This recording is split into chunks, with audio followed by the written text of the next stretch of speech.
شهادت حمید نوری در دادگاه استکهلم برگی از اسناد جنایات رژیم جمهوری اسلامی، دستاوردی برای جنبش دادخواهی. روز پنجشنبه 23 تیر ماه برابر با 14 ژوئیه، دادگاه استکهلم در سوئد حکم اولیه حمید نوری، دادیار سابق زندان گوهردشت و یکی از مزدوران جنایتکار رژیم جمهوری اسلامی را اعلام کرد. این دادگاه حمید نوری را به حبس ابد محکوم کرد. بر اساس حکم این دادگاه، حمید نوری علاوه بر حبس ابد همچنین به پرداخت غرامت به خانواده جانباختگان سال 67 محکوم شد و پس از پایان دوران حبسش از کشور سوئد اخراج خواهد شد و اجازه بازگشت به این کشور را نخواهد داشت.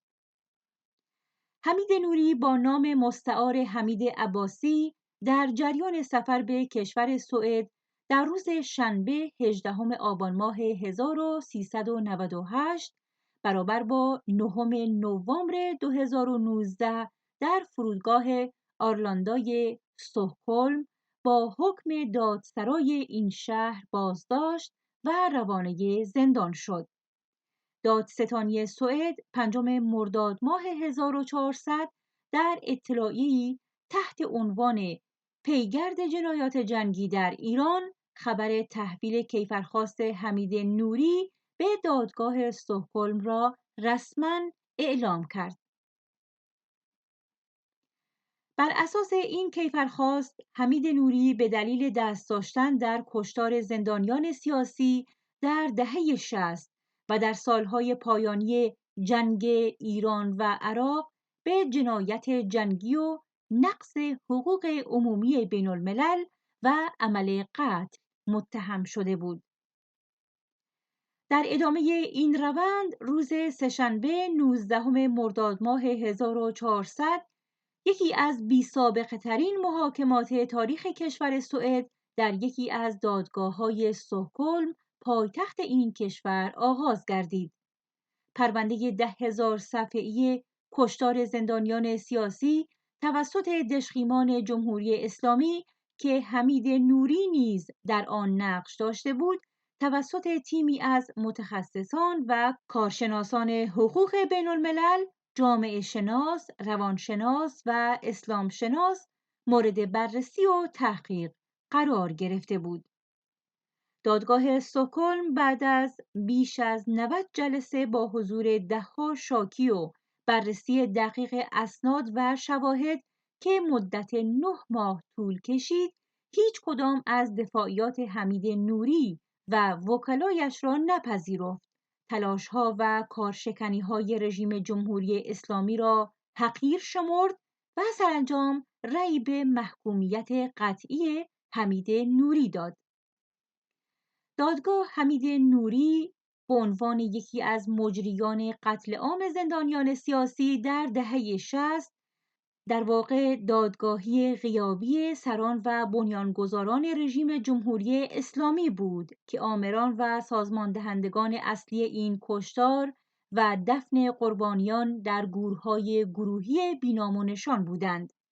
اسناد و شواهدی که در این دادگاه بررسی شدند به دقت نشان می‌داد که کشتار زندانیان سیاسی بنا به دستور مستقیم خمینی و توسط هیئت ویژه‌ای که بعدها به هیئت مرگ شهرت پیدا کرد، مرکب از مرتضی اشرفی دادستان وقت، ابراهیم رئیسی معاون وقت دادستان، حسین علی نیری حاکم شرع وقت و مصطفی پور محمدی نماینده وقت وزارت اطلاعات در زندان اوین انجام گرفته است.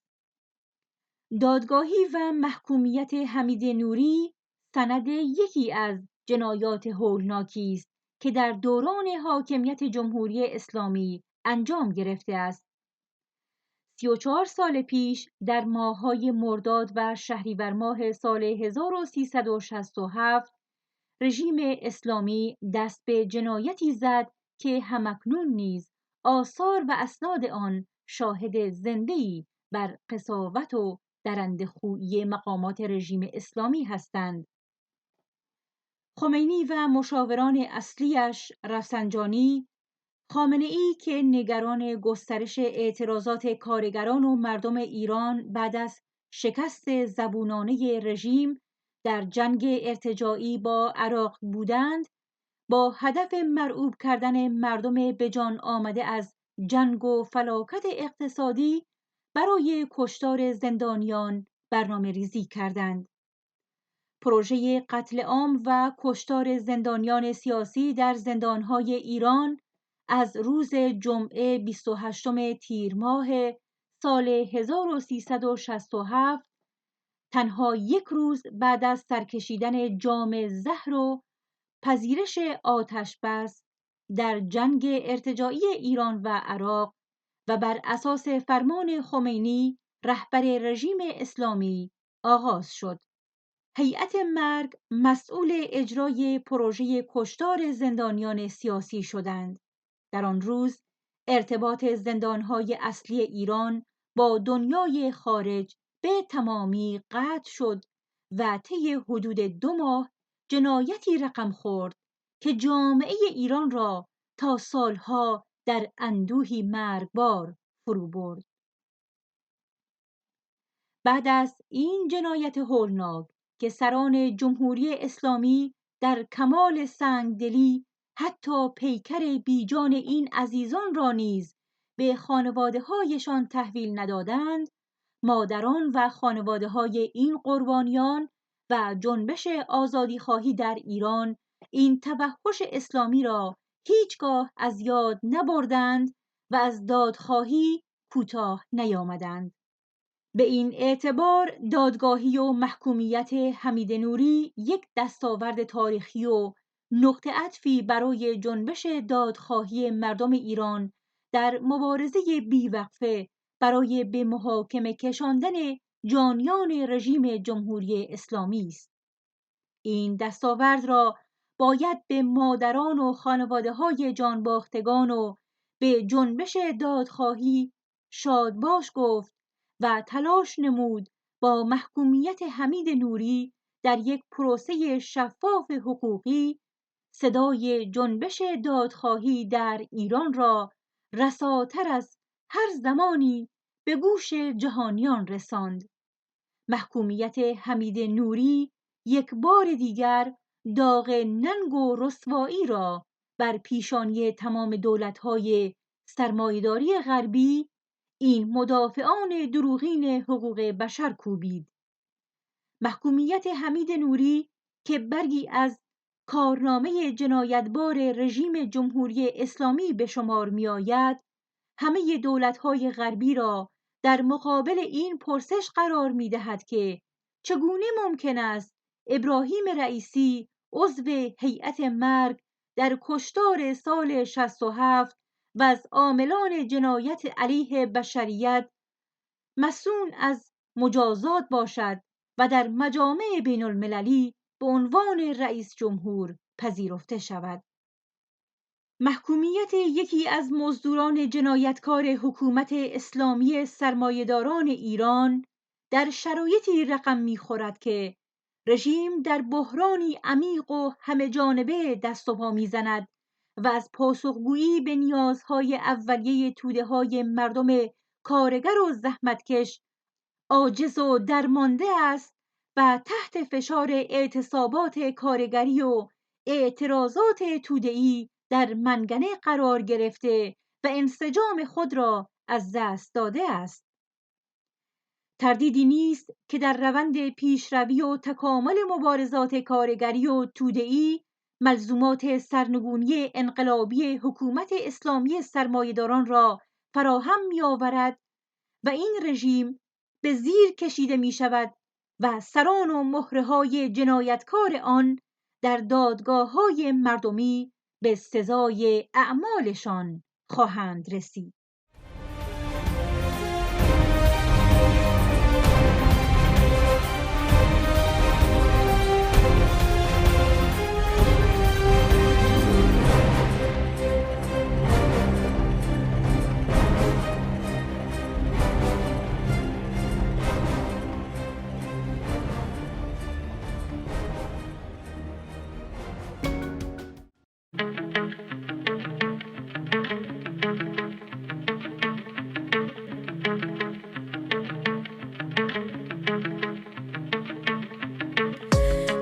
کن ای شب ای سیاهی، من همون خورشید فردام، من مخالف حجابم، دیگه رو سری نمیخوام. گوش کن ای شب ای سیاهی، من همون خورشید فردام، من مخالف حجابم، دیگه رو سری نمیخوام، دیگه رو سری نمیخوام.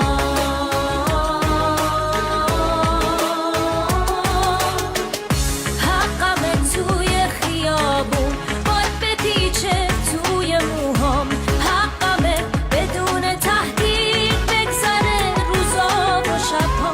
تو که از موی سر من این همه واهمه داری، من ضعیفم یا تویی که جرأت منو نداری.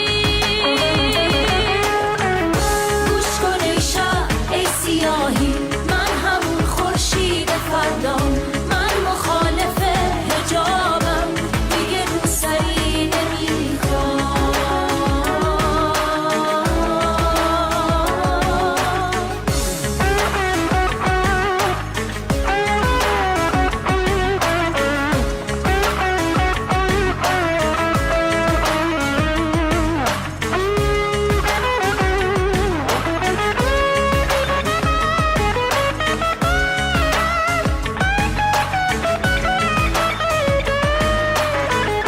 انتخاب نوع پوشش یه سلیقه است نه یه قانون، این یه حق خیلی ساده است، منو از چیزی نترسون. اون بهشتی که مسیرش زوره و ترسه و اجبار، یه توهم پلیده از یه اندیشه بیمار.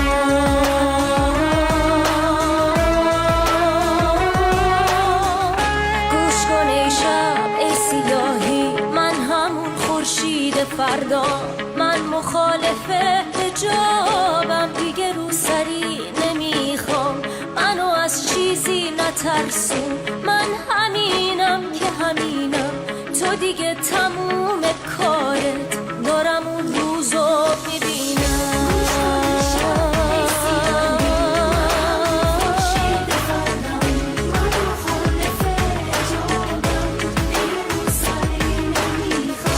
منو از چیزی نترسون، من همینم که همینم، تو دیگه تموم کارت، دارم اون روزو میبینم، دارم اون روزو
La servitude moderne est une servitude volontaire, consentie par la foule des esclaves qui rampent à la surface de la terre.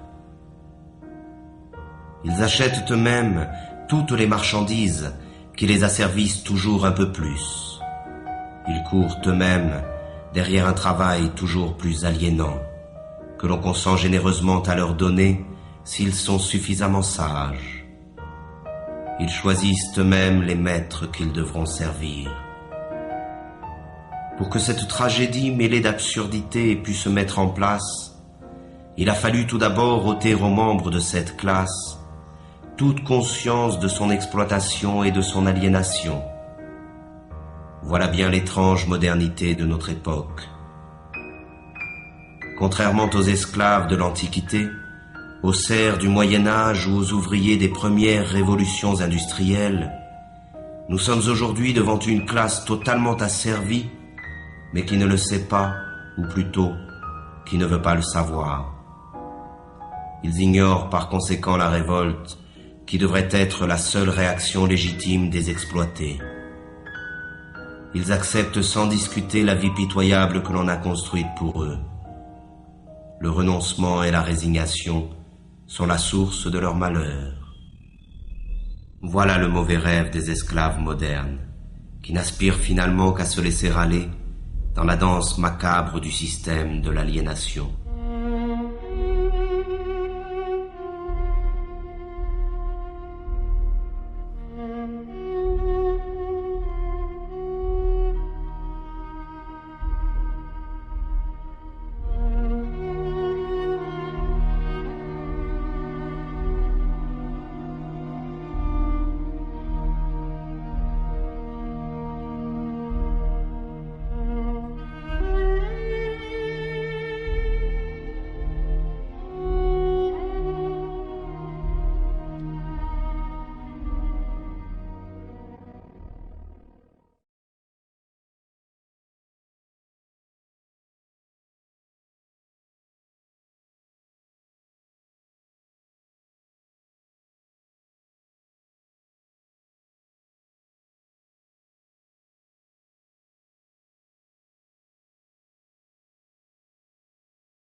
À mesure qu'ils construisent leur monde par la force de leur travail aliéné, le décor de ce monde devient la prison dans laquelle il leur faudra vivre.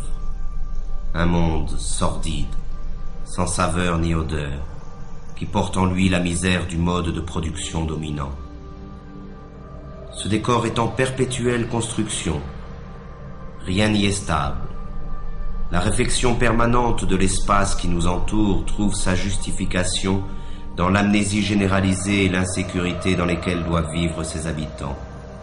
Il s'agit de tout refaire à l'image du système. Le monde devient tous les jours un peu plus sale et bruyant, comme une usine. Chaque parcelle de ce monde est la propriété d'un État ou d'un particulier. Ce vol social, qu'est l'appropriation exclusive du sol, se trouve matérialisé dans l'omniprésence des murs, des barreaux, des clôtures, des barrières et des frontières. Ils sont la trace visible de cette séparation qui envahit tout. Mais parallèlement, l'unification de l'espace selon les intérêts de la culture marchande est le grand objectif de notre triste époque. Le monde doit devenir une immense autoroute, rationalisée à l'extrême, pour faciliter le transport des marchandises. Tout obstacle, naturel ou humain, doit être détruit. L'habitat dans lequel s'entasse cette masse servile est à l'image de leur vie. Il ressemble à des cages, à des prisons, à des cavernes. Mais contrairement aux esclaves ou aux prisonniers, l'exploité des temps modernes doit payer sa cage.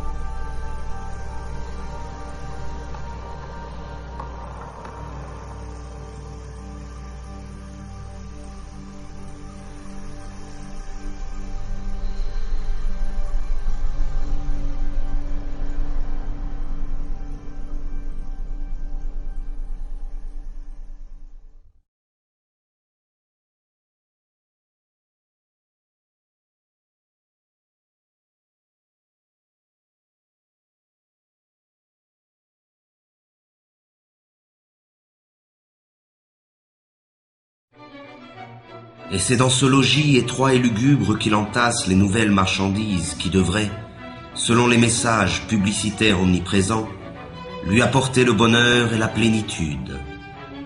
Mais plus il accumule des marchandises, et plus la possibilité d'accéder un jour au bonheur s'éloigne de lui. La marchandise, idéologique par essence, dépossède de son travail celui qui la produit et dépossède de sa vie celui qui la consomme. Dans le système économique dominant, ce n'est plus la demande qui conditionne l'offre, mais l'offre qui détermine la demande. C'est ainsi que de manière périodique, de nouveaux besoins sont créés qui sont vite considérés comme des besoins vitaux par l'immense majorité de la population. Ce fut d'abord la radio, puis la voiture, la télévision, l'ordinateur et maintenant le téléphone portable. Toutes ces marchandises, distribuées massivement en un laps de temps très limité, modifient en profondeur les relations humaines.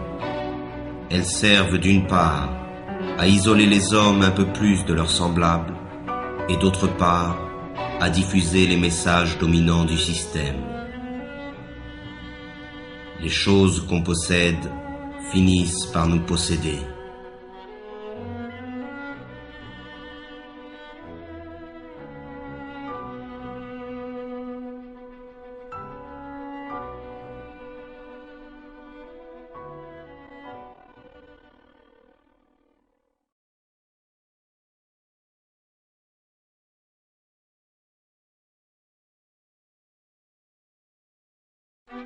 Mais c'est encore lorsqu'il s'alimente que l'esclave moderne illustre le mieux l'état de décrépitude dans lequel il se trouve.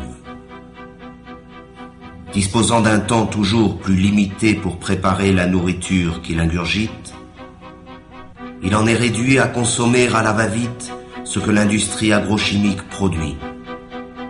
Il erre dans les supermarchés à la recherche des ersatz que la société de la fausse abondance consent à lui donner. Là encore, il n'a plus que l'illusion du choix. L'abondance des produits alimentaires ne dissimule que leur dégradation et leur falsification. Il ne s'agit bien notoirement que d'organismes génétiquement modifiés, d'un mélange de colorants et de conservateurs, de pesticides, d'hormones et autres inventions de la modernité. Le plaisir immédiat est la règle du mode d'alimentation dominant, de même qu'il est la règle de toutes les formes de consommation. Et les conséquences sont là qui illustrent cette manière de s'alimenter. Mais c'est face au dénuement du plus grand nombre que l'homme occidental se réjouit de sa position et de sa consommation frénétique. Pourtant, la misère est partout où règne la société totalitaire marchande. Le manque est le revers de la médaille de la fausse abondance. Et dans un système qui érige l'inégalité comme critère de progrès, même si la production agrochimique est suffisante pour nourrir la totalité de la population mondiale, la faim ne devra jamais disparaître.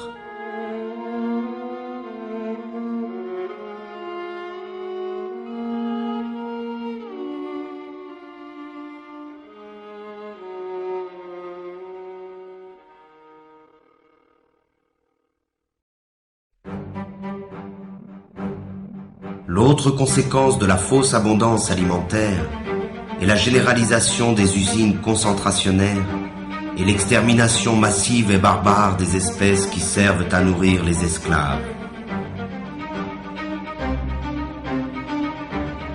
Là se trouve l'essence même du mode de production dominant.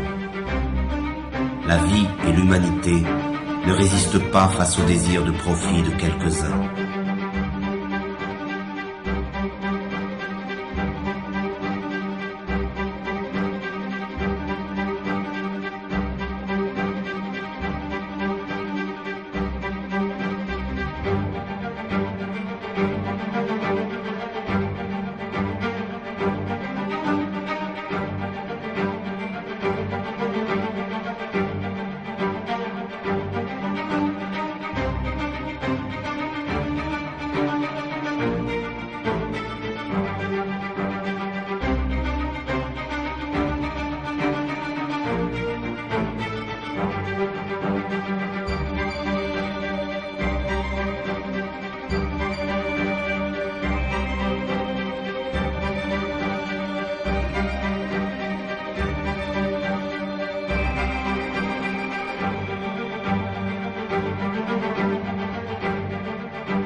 Le pillage des ressources de la planète, l'abondante production d'énergie ou de marchandises, les rejets et autres déchets de la consommation ostentatoire hypothèquent gravement les chances de survie de notre Terre et des espèces qui la peuplent.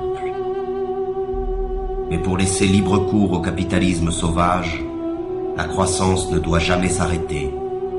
Il faut produire, produire et reproduire encore.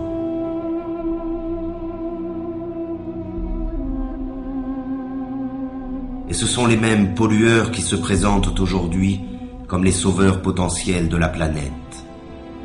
Ces imbéciles du show business subventionnés par les firmes multinationales essaient de nous convaincre qu'un simple changement de nos habitudes de vie suffirait à sauver la planète du désastre. Et pendant qu'ils nous culpabilisent, ils continuent à polluer sans cesse notre environnement et notre esprit. Ces pauvres thèses pseudo-écologiques sont reprises en chœur par tous les politiciens véreux à court de slogans publicitaires. Mais ils se gardent bien de proposer un changement radical dans le système de production. Il s'agit comme toujours de changer quelques détails pour que tout puisse rester comme avant.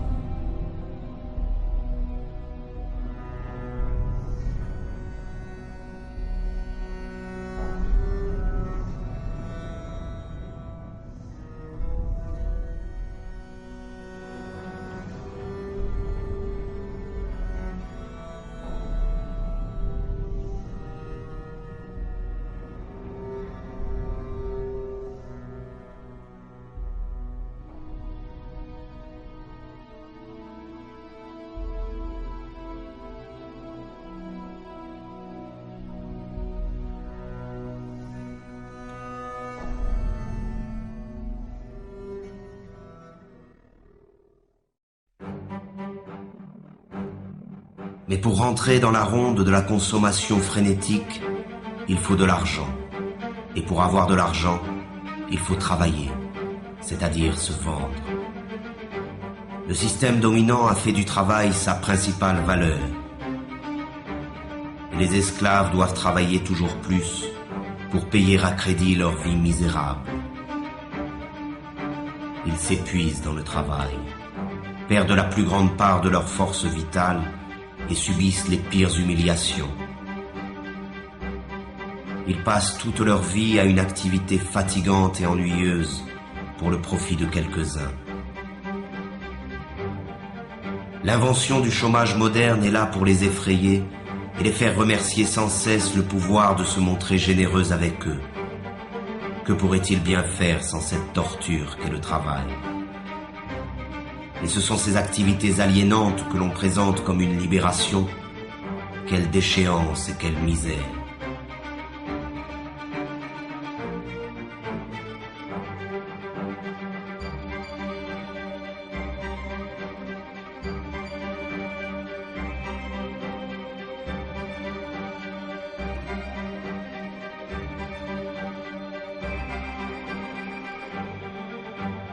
Toujours pressés par le chronomètre ou par le fouet, chaque geste des esclaves est calculé afin d'augmenter la productivité.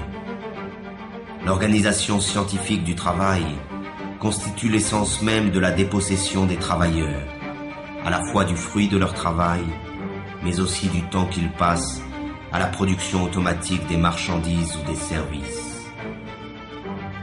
Le rôle du travailleur se confond avec celui d'une machine dans les usines, avec celui d'un ordinateur dans les bureaux.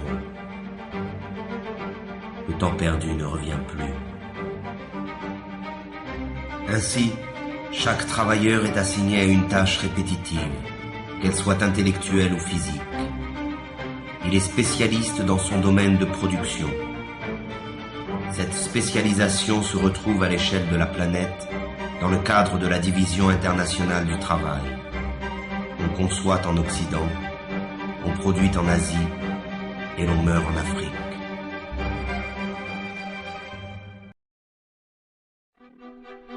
L'esclave moderne aurait pu se contenter de sa servitude au travail.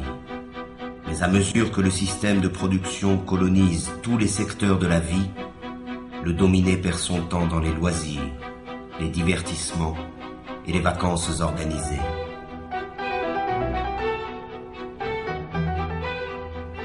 Aucun moment de son quotidien n'échappe à l'emprise du système. Chaque instant de sa vie a été envahi.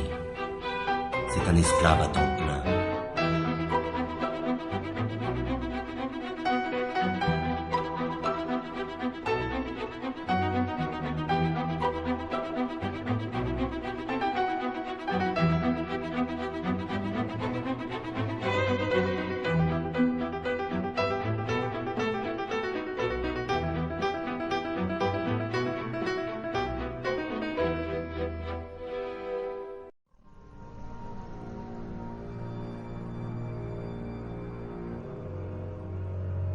La dégradation généralisée de son environnement, de l'air qu'il respire et de la nourriture qu'il consomme, le stress de ses conditions de travail et de l'ensemble de sa vie sociale sont à l'origine des nouvelles maladies de l'esclave moderne. Il est malade de sa condition servile et aucune médecine ne pourra jamais remédier à ce mal. Seule la libération la plus complète de la condition dans laquelle il se trouve enfermé peut permettre à l'esclave moderne de se libérer de ses souffrances.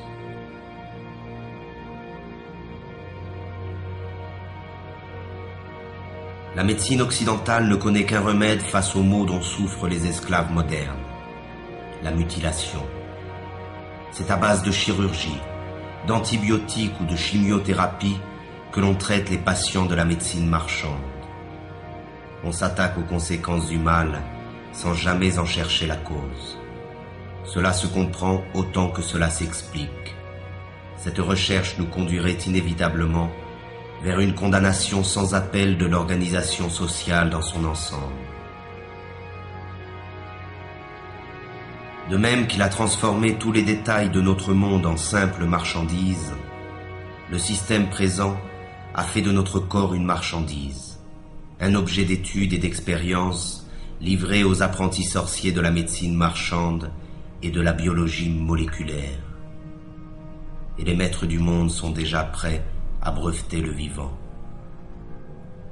Le séquençage complet de l'ADN du génome humain est le point de départ d'une nouvelle stratégie mise en place par le pouvoir.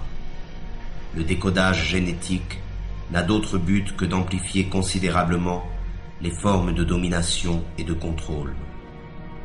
Notre corps, lui aussi, après tant d'autres choses, nous a échappé.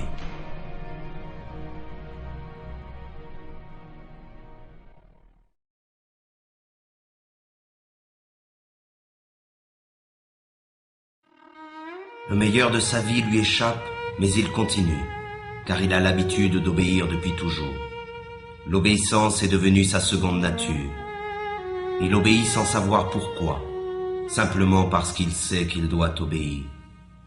Obéir, produire et consommer, voilà le triptyque qui domine sa vie. Il obéit à ses parents, à ses professeurs, à ses patrons, à ses propriétaires, à ses marchands. Il obéit à la loi et aux forces de l'ordre. Il obéit à tous les pouvoirs car il ne sait rien faire d'autre. La désobéissance l'effraie plus que tout, car la désobéissance, c'est le risque, l'aventure, le changement. Mais de même que l'enfant panique lorsqu'il perd de vue ses parents, l'esclave moderne est perdu sans le pouvoir qui l'a créé. Alors il continue d'obéir.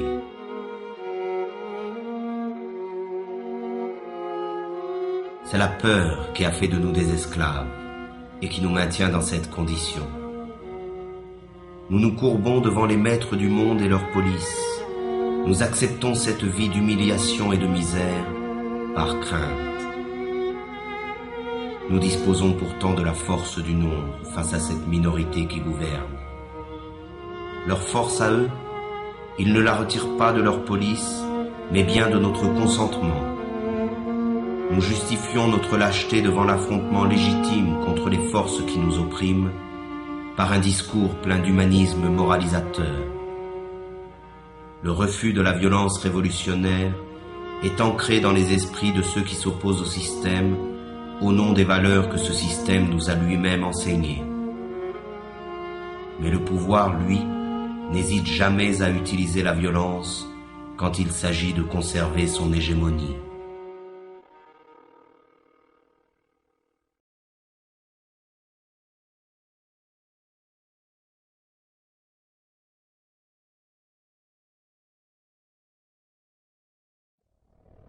Pourtant, il y a encore des individus qui échappent au contrôle des consciences, mais ils sont sous surveillance. Toute forme de rébellion ou de résistance est de fait assimilée à une activité déviante ou terroriste. La liberté n'existe que pour ceux qui défendent les impératifs marchands. L'opposition réelle au système dominant est désormais totalement clandestine. Pour ses opposants, la répression est la règle en usage. Et le silence de la majorité des esclaves face à cette répression trouve sa justification dans l'aspiration médiatique et politique à nier le conflit qui existe dans la société réelle.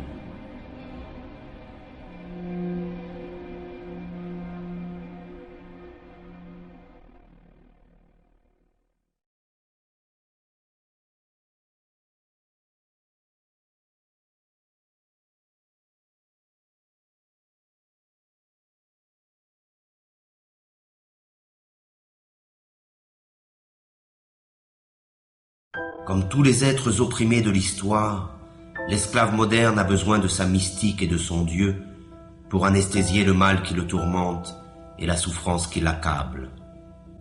Mais ce nouveau Dieu, auquel il a livré son âme, n'est rien d'autre que le néant, un bout de papier, un numéro qui n'a de sens que parce que tout le monde a décidé de lui en donner. C'est pour ce nouveau Dieu qu'il étudie, qu'il travaille, qu'il se bat et qu'il se vend. C'est pour ce nouveau Dieu qu'il a abandonné toute valeur et qu'il est prêt à faire n'importe quoi.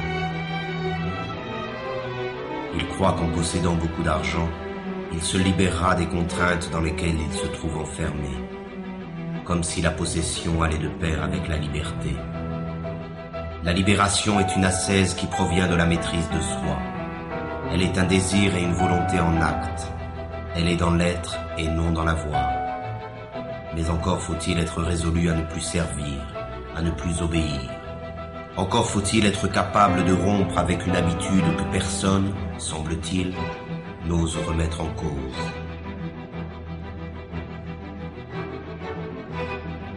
Or, l'esclave moderne est persuadé qu'il n'existe pas d'autre alternative à l'organisation du monde présent. Il s'est résigné à cette vie car il pense qu'il ne peut y en avoir d'autre. Et c'est bien là que se trouve la force de la domination présente. Entretenir l'illusion que ce système, qui a colonisé toute la surface de la Terre, est la fin de l'histoire. Il a fait croire à la classe dominée que s'adapter à son idéologie revient à s'adapter au monde tel qu'il est et tel qu'il a toujours été. Rêver d'un autre monde est devenu un crime condamné unanimement par tous les médias et tous les pouvoirs. Le criminel est en réalité celui qui contribue, consciemment ou non, à la démence de l'organisation sociale dominante. Il n'est pas de folie plus grande que celle du système présent. Devant la désolation du monde réel, il s'agit pour le système de coloniser l'ensemble de la conscience des esclaves. C'est ainsi que dans le système dominant, les forces de répression laissent progressivement place à la dissuasion, qui dès la plus petite enfance accomplit son œuvre de formation des esclaves. Ils doivent oublier leurs conditions serviles, leur prison et leur vie misérable. Il suffit de voir cette foule hypnotique connectée devant tous les écrans qui accompagnent leur vie quotidienne.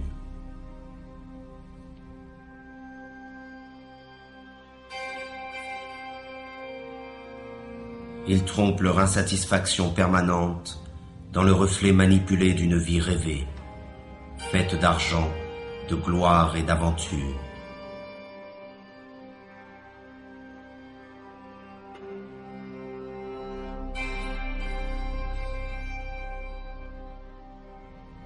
Mais leurs rêves sont tout aussi affligeants que leur vie misérable.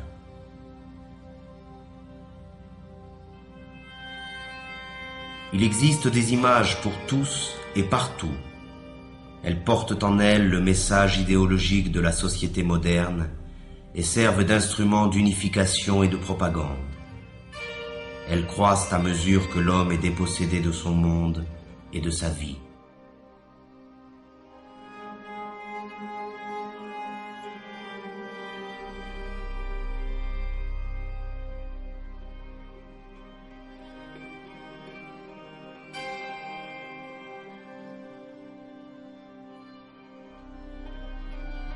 C'est l'enfant qui est la cible première de ces images, car il s'agit d'étouffer la liberté dans son berceau. Il faut les rendre stupides et leur ôter toute forme de réflexion et de critique.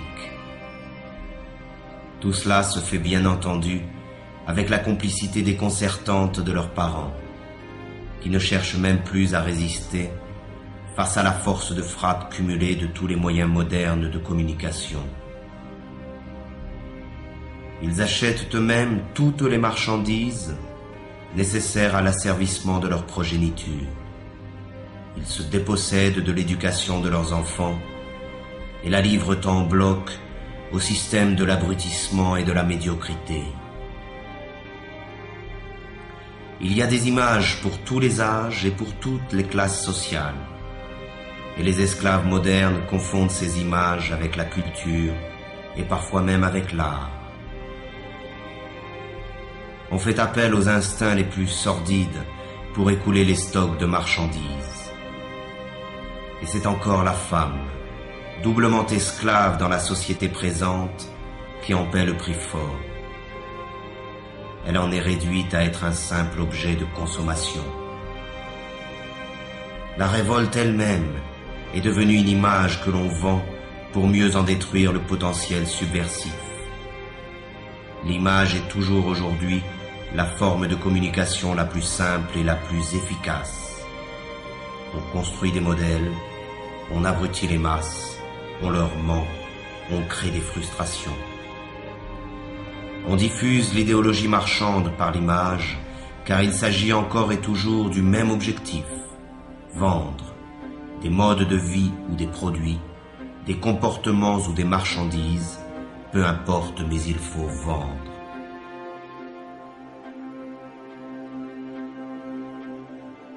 Ces pauvres hommes se divertissent, mais ce divertissement n'est là que pour faire diversion face au véritable mal qui les accable. Ils ont laissé faire de leur vie n'importe quoi et ils feignent d'en être fiers. Ils essaient de montrer leur satisfaction, mais personne n'est dupe. Ils n'arrivent même plus à se tromper eux-mêmes lorsqu'ils se retrouvent face au reflet glacé du miroir.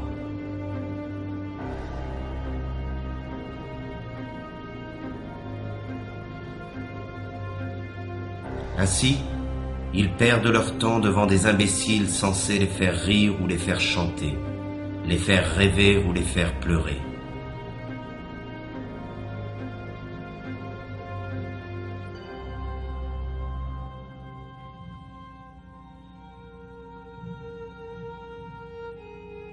On mime à travers le sport médiatique les succès et les échecs, les forces et les victoires que les esclaves modernes ont cessé de vivre dans leur propre quotidien.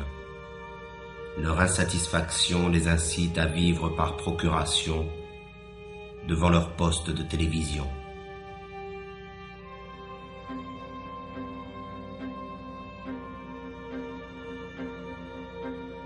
Tandis que les empereurs de la Rome antique achetaient la soumission du peuple avec du pain et les jeux du cirque, aujourd'hui c'est avec les divertissements et la consommation du vide que l'on achète le silence des esclaves.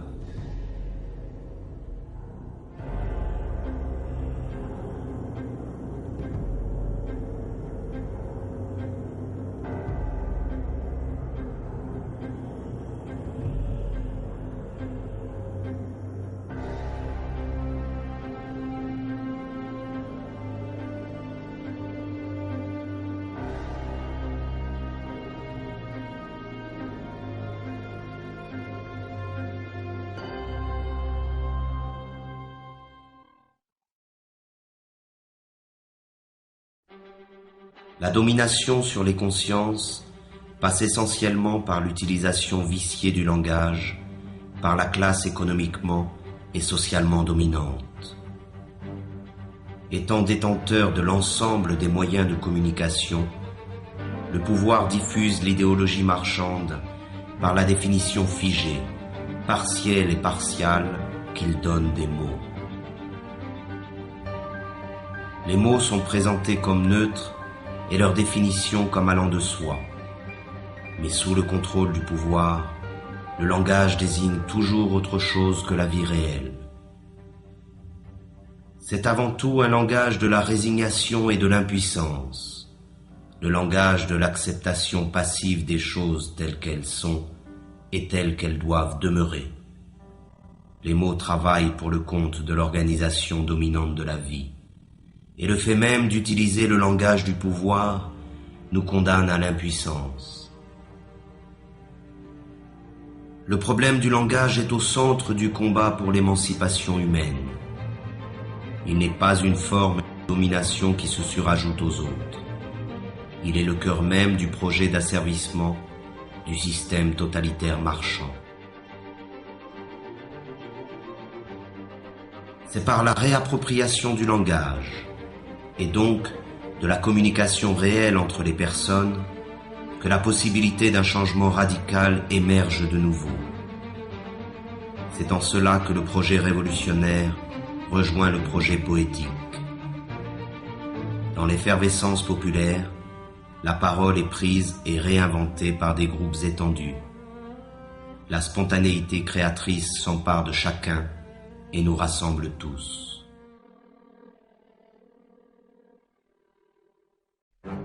Pourtant, les esclaves modernes se pensent toujours citoyens. Ils croient voter et décider librement qui doit conduire leurs affaires, comme s'ils avaient encore le choix. Ils n'en ont conservé que l'illusion. Croyez-vous encore qu'il existe une différence fondamentale quant au choix de société dans laquelle nous voulons vivre entre le PS et l'UMP en France, entre les démocrates et les républicains aux États-Unis, entre les travaillistes et les conservateurs au Royaume-Uni? Il n'existe pas d'opposition car les partis politiques dominants sont d'accord sur l'essentiel, qui est la conservation de la présente société marchande. Il n'existe pas de parti politique susceptible d'accéder au pouvoir qui remettent en cause le dogme du marché. Et ce sont ces partis qui, avec la complicité médiatique, monopolisent l'apparence. Ils se chamaillent sur des points de détail pourvu que tout reste en place. Ils se disputent pour savoir qui occupera les places que leur offre le parlementarisme marchand. Ces pauvres chamailleries sont relayées par tous les médias dans le but d'occulter un véritable débat sur le choix de société dans laquelle nous souhaitons vivre. L'apparence et la futilité dominent sur la profondeur de l'affrontement des idées. Tout cela ne ressemble en rien, de près ou de loin, à une démocratie. La démocratie réelle se définit d'abord et avant tout par la participation massive des citoyens à la gestion des affaires de la cité. Elle est directe et participative. Elle trouve son expression la plus authentique dans l'assemblée populaire et le dialogue permanent sur l'organisation de la vie en commun. La forme représentative et parlementaire, qui usurpe le nom de démocratie, limite le pouvoir des citoyens au simple droit de vote, c'est-à-dire au néant, tant il est vrai que le choix entre gris clair et gris foncé n'est pas un choix véritable. Les sièges parlementaires sont occupés dans leur immense majorité par la classe économiquement dominante, qu'elle soit de droite ou de la prétendue gauche social-démocrate. Le pouvoir n'est pas à conquérir, il est à détruire. Il est tyrannique par nature, qu'il soit exercé par un roi, un dictateur ou un président élu. La seule différence dans le cas de la démocratie parlementaire, c'est que les esclaves ont l'illusion de choisir eux-mêmes le maître qu'ils devront servir. Le vote a fait d'eux les complices de la tyrannie qui les opprime. Ils ne sont pas esclaves parce qu'il existe des maîtres, mais il existe des maîtres parce qu'ils ont choisi de demeurer esclaves. Le système dominant se définit donc par l'omniprésence de son idéologie marchande. Elle occupe à la fois tout l'espace et tous les secteurs de la vie. Elle ne dit rien de plus que produisez, vendez, consommez, accumulez. Elle a réduit l'ensemble des rapports humains à des rapports marchands et considère notre planète comme une simple marchandise. Le devoir qu'elle nous impose est le travail servile. Le seul droit qu'elle reconnaît est le droit à la propriété privée. Le seul Dieu qu'elle arbore est l'argent. Le monopole de l'apparence est total. Seuls paraissent les hommes et les discours favorables à l'idéologie dominante. La critique de ce monde est noyée dans le flot médiatique qui détermine ce qui est bien et ce qui est mal, ce que l'on peut voir et ce que l'on ne peut pas voir.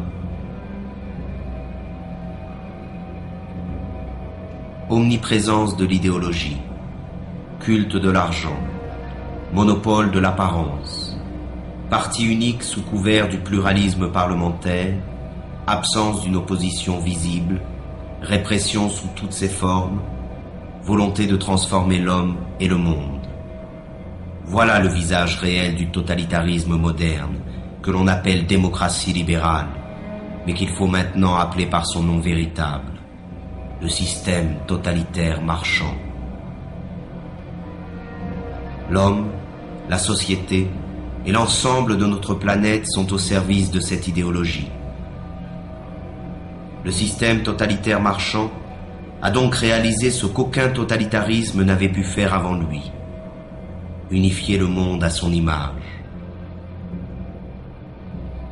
Aujourd'hui, il n'y a plus d'exil possible.